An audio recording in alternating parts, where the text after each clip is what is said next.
Hey, welcome to Black History Month at Flagstaff High School.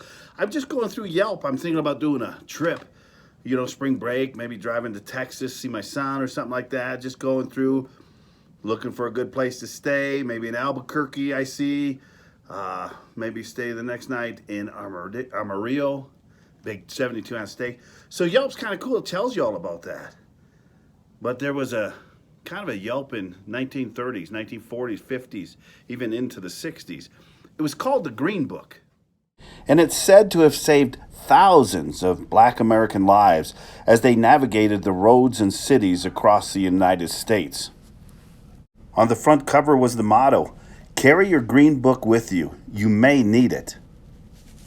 You see, unlike Yelp that I'm using to kind of navigate my way about the best restaurants to eat at and the best prices I'll get, the Green Book warned the black traveler what towns to avoid, what places to avoid because they'd get gouged on prices, where they could sleep at night in safety. Many towns across the United States in those days were called sundowner towns, where when the sun went down, they didn't allow blacks in their town.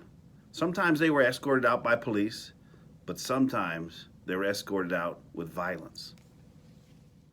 Cities across America were flooded with segregation signs like these you're seeing now, many too graphic to even show, and built to separate whites from blacks, whites from Hispanics, whites from Native Americans. It was the Green Book that helped the black traveler navigate these cities across America, making sure that when they stopped, they were safe. When they stopped, they weren't charged an exorbitant amount of money for a hamburger or put water in their gas. They were treated fairly. In 1956, the Green Book spotted 100 hotels in Albuquerque, New Mexico. Only 6 could be stayed at by a black family. We're proud today to say Flagstaff had 2 such locations back in 1956 that was supported in the Green Book. You remember this one, the tourist home, built in the 1920s for the Bass sheep herders that would come through, and Motel Debut down on Beaver Street. They were all listed in the Green Book as safe havens for blacks as they traveled through Flagstaff. These segregation laws were seen across the country, and many called them Jim Crow laws.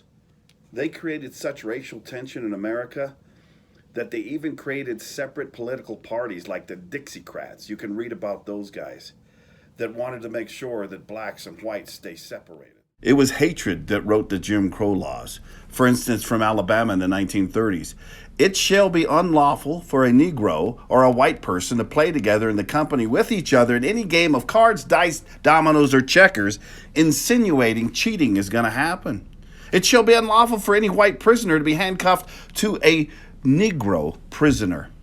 No colored barber shall serve as a barber for white women or girls, and marriages will be void when one party is white and the other is possessed of at least 1/8 or more of Negro, Japanese, or Chinese blood." As I was reading about the Green Book, I thought about the families on the Murdoch mural that moved all the way from Louisiana to Flagstaff following the timber mills and getting jobs and having to use the Green Book in order to get from that state to Flagstaff.